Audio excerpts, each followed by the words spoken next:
Hello everyone, welcome back to a brand new video. I'm Daggett, this is Daggett Designs, and in today's video, we are going to be talking about designing tattoo flash. Now I have received a few requests on how to design flash sheets or flash designs, how to put them together, how to theme them correctly, and how to make them all one cohesive piece of art so that they look really good together. So I thought I'd explain it. Without further ado, let's go to the overhead.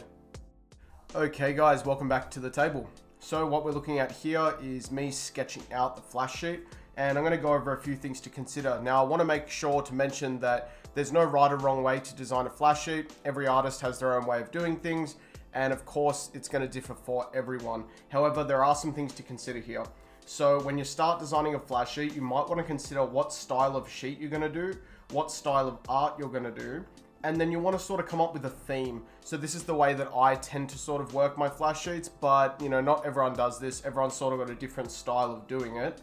So one of the first things I look at is the style of sheet that I'm going to do.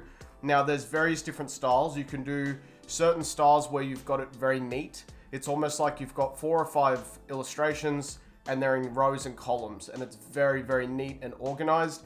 That's not really the way I like to do things. There's also like a really scattered style sheet where you just have a whole bunch of random illustrations. There's no theme or consistency within color palette. They might all be in the same style, like they might all be old school designs, but they're just sort of thrown onto the page all over the place. And I do like that look. However, that's not the approach I generally take. The way that I like to organize my sheets is to have a main subject matter in the center of the sheet, or somewhere as a focal point. And then I like to work smaller designs around that. And then whatever little gaps I have, I like to fill in with smaller designs. So you can see what I did here was I started with a rose and a little peekaboo skull in the center as my main subject matter. And it works really well in the center of the page because it's nearly a symmetrical design in the way that it flows. And then around that, I built in a few smaller roses and skull designs. And then I went in and filled in the gaps. Now, a couple of other things that are really important, in my opinion, that you need to consider would be your broad theme of your flash sheet, the secondary theme and looser theme ideas for the flash sheet, and also your color coordination elements. Now, not everyone follows that strict of a pattern when they come up with their flash sheets, but I like to have a solid theme and then work smaller or looser themes around that. Now, I really hope you guys are enjoying this video, so sorry about this quick interruption. I've had a fair few people ask me how can I support the channel. Now, if you're already watching this video, or any of my other videos for that matter, you are already supporting the channel and it is greatly appreciated. However, there are a couple of things that you can do. You can go ahead and smash that like button right now to show me that you liked this video. If you're new to the channel, you can hit the subscribe button down below. And of course, if you're interested, there's some awesome Daggett Designs branded merch listed underneath my channel. If you want to rep some awesome Daggett swag and show your support for the channel, go ahead and pick up some t-shirts. Otherwise, let's get back into the video. Okay, now I do want to apologize for that interruption, but you guys really are the backbone of what I do here. Your views and your constant support really do matter, and that's why I continue to provide these free art tutorials. Okay, now we're looking at styles to start with for this one. So you've already figured out what style of flash sheet you want to do, whether it's a messy flash sheet, a more organized flash sheet, or something similar to what I've done here with this skull flash sheet. And now we're going to look at styles. So the main sort of styles you see with flash sheets are going to be neo-traditional, traditional, new school, maybe old school, and Japanese. It's going to be pretty rare that you'll see a realism style flash sheet because generally speaking, flash is designed to be tattooed, whereas realism, you're basically following a photo reference so that you can make the tattoo look as realistic as possible. But generally speaking, it's just a sheet of designs that are designed to be tattooed, a sheet of illustrations, if you will. So it doesn't really matter what style you work in, but I like to have a broad theme to cover the style of work that I'm doing. And then I like to break that theme down into smaller parts. So I'll list some examples here. We've got animals as a theme, Japanese characters as a theme. You could have life or death as a theme, and that one's quite popular. Sort of parallels with good and evil as a theme. And you could have religion as a theme as well. You could have nautical designs as a theme, or you could have patriotic designs as a theme. So these can be all overarching themes, but they still it can still be difficult to tie all these imagery together. So it helps to break these down before putting together a design. So if you were to break down, we'll take animals as an example. We can break that down into smaller themes. So we could do national animals. So you could take the animals that are your iconic national animals and do a flash sheet based around those. And you'll see that a lot with the bald American eagle with American traditional style designs. You could take land animals and then break that down even further into like forest animals. And now you've got a flash sheet that is deer and bears and wolves, right? You could do ocean animals, and of course you could break that down into the millions of creatures under the ocean, but you could do fish and crustaceans and octopus and things like this. And you could also do like hybrid animals. So you could break that theme down even further into hybrid animals, and you can sort of mix and match different features to express your creativity in that way. Now, generally speaking, I won't start a flash sheet. I won't plan a flash sheet based around a overall theme to begin with. What I'll normally do is come up with my base illustration. So in this case, it's the skull in the middle with the flower wrapped around it. And that's sort of my focal point of the flash sheet. So I'll give you an example workflow here. So we will take Japanese as our style or our overall concept here. Let's say I wanted to draw a Hanyu mask. My overall part of the illustration was going to be a Hanyu mask because that's what I'm working on, or that's what I was interested in tattooing. So how would I break that down further? Well, you could break that down in so many different ways, but I'll do two different examples. So we'll break that down into kabuki theater. So you have Japanese as your style. Your Hanyu mask would cover your base illustration, and then you could break that down into kabuki, which is the theater. And then of course there's many different characters within their theater plays. So you can break that down and draw all the different characters, all the different masks, or you can draw a whole bunch of things that sort of, pertain within that particular theater.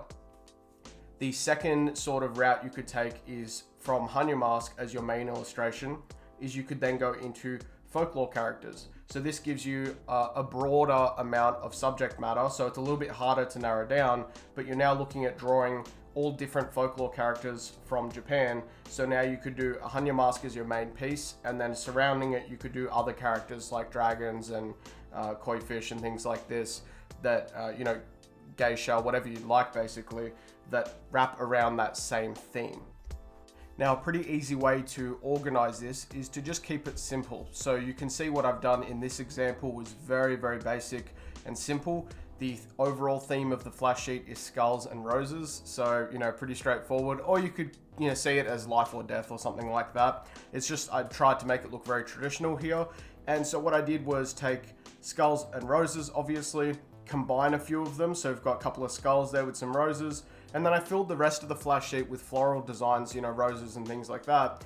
And that's a really good way to fill up a flash sheet and make it look really nice. So to give you another example of this, it's kind of like having a theme and then secondary themes and loose themes that you can wrap around that. So, you might have Japanese kabuki as your main theme. You might have a skull in the middle, a Hanyu mask in the middle, a couple of other kabuki masks around it, and now you've got all these little gaps around it. So filling them with something like cherry blossoms or peonies or just other Japanese elements is going to make sense with that sheet. It might look a little bit strange if you had a Hanyu mask as your main subject matter, and then you had American traditional style roses around it, and then you had little crosses, Christian designs as your gap fillers. The concept doesn't tie together well. So you could totally do it and still put together a really nice looking flash sheet, but I like my flash sheets to have a theme, and I just think that that's a really nice way to present them. Now, another really important thing to look at would be gap fillers, or how you fill in the negative space of your flash sheet. This is sort of, I think, comes from the idea of American traditional style tattoos.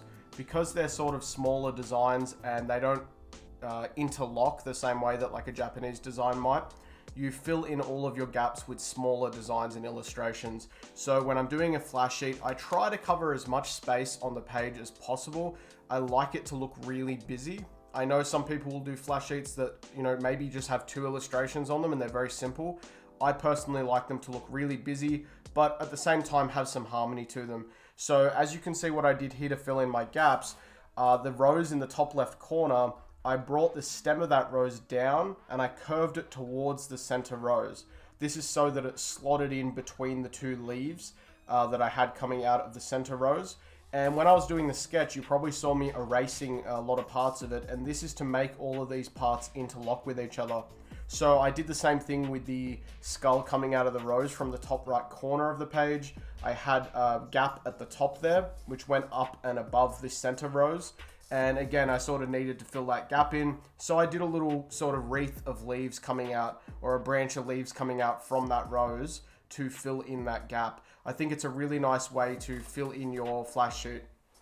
Now, if you're looking at other gap fillers for all the smaller gaps, in this case, I just did little stars, little asterisk stars, and a whole bunch of dots. That's something that you'll see with a lot of American traditional style flash sheets and designs, and also tattoos. But you could really fill those gaps in with anything you'd like. You could do something color. I wanted to keep this one simple, but you could fill it in with small illustrations. I see people do all sorts of different things, so you can find a lot of different examples online for what you can use as gap fillers. If I was doing a Japanese style sheet, I would replace those little stars with cherry blossoms. So something small and simple that doesn't have a lot of detail, but you can fill in all of your small gaps is gonna work really well. Cherry blossoms are actually a nice one because you can do little bundles of cherry blossoms in your larger gaps. And then for all the smaller gaps, you can just do individual petals, and that looks really cool. For the sake of time, I have skipped forward in the video a little bit. I don't want to bore you guys. So the next thing I want to talk about is color coordination of your design elements. So again, this is something that I've seen some people do really well, and some people maybe don't focus on this with their flash sheets. It's something I think that's really important, especially if you're going to be displaying your flash, which is, generally what it's for, is to display and sort of entice people to get tattooed. But I think color coordination is really important for this one. So I kind of cheated a little bit here with this flash sheet. The color palette is really simple. It's pretty much red and green for the most part, and a bit of black shading. So, that kind of gave me a lot of leeway there, but generally speaking, I'll try to color coordinate my flash sheets. So what do I mean by that? I don't mean you can't use a broader range of colors. Sometimes you'll do a flash sheet with nine or 10 different colors in it. But if I'm using one particular yellow, I will try to use that yellow across the entire flash sheet within all of the different elements where I can squeeze them in, so that there's some sort of color coordination between the different design elements or the different illustrations. If I'm using one type of red, it's the same thing. I'll try to use that same tone of red throughout all of the other illustrations wherever the red is needed, so that it's consistent throughout the page. Now, this is something that may not be consistent with neo-traditional style design, because of course you've got a much broader range of colors. You can still try to match your color palette and keep things consistent, but with such a broad range of tones between colors, it can be a little bit tricky to stay consistent with your individual colors, because there's so many different blends going on. So this works really well for simpler things like Japanese and traditional style designs. With neo-traditional and new school designs, you want to look at your color theory. So take a look at the color wheel and find maybe a color range that works really well for you, and you can go ahead and use that to work the colors into your flash sheet, and they're still going to work really well together. Maybe you do a flash sheet that's all warm colors, maybe one that's a mix of warm and cold colors, and this way you can still get some sort of consistency with your color palette without having to worry about using the exact same color for every illustration. Okay, time for the bonus tip, guys. So I do have a bonus tip for designing better flash sheets. I like to make sure that I have all of the subject matter on my flash sheet facing towards the center of the sheet. Now, this really depends on what style of flash it is. Obviously, if I'm doing a full page illustration, Japanese style, this does not apply. But when I'm doing a smaller flash sheet like this one, where there's multiple illustrations on the page, I always have them facing towards the center of the page. Now, the reason for this is, one, it brings everything in towards the center. Your focus gets drawn in towards the center. Not only this, but when you're tattooing, you want to make sure you tattoo things in the correct, facing the correct way. So if I was doing a dragon head on somebody's chest, I would make sure it is facing the center of the chest and not facing their shoulder. This is just a basic design element amongst tattooing that is really important, and you may have heard tattoo artists talk about this before, but tattoos should be facing the right way, and they should be the right way up as well. Upside down tattoos do not look good.